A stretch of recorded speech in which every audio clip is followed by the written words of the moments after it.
We're finishing up our series with the Austin mayoral candidates. Indeed, we are. Mayor Kirk Watson is facing 4 challengers in his bid for re-election.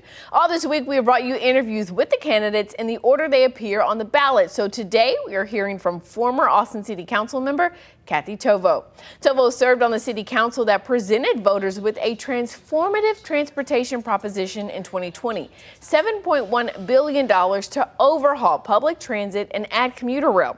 Voters approved the Project Connect plan, but rising construction costs caused project leaders to scale back the scope of the work, and there are lawsuits over how it's funded, stalling construction even more. What would you do as mayor to restore the public confidence in Project Connect?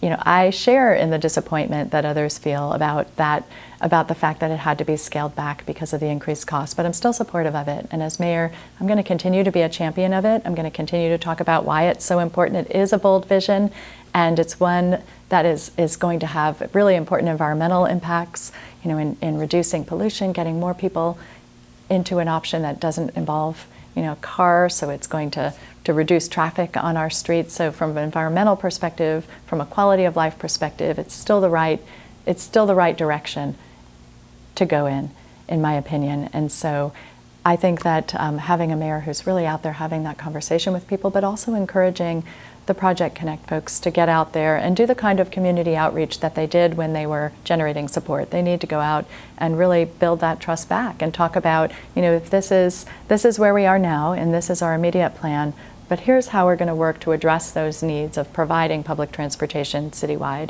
and hearing and making sure they understand those needs, because we need buses, you know, to go to areas where they're not currently going. We need those rapid bus transit. We need those rapid bus lines to go to areas where people are transit dependent, and it takes them hours to get to where they need to go. And so, you know, we need a transportation system that continues to be in close contact with our community, hearing those needs and working to meet them. And if rail is not getting to them in this phase, we need a plan for making sure that it's going to get there very soon.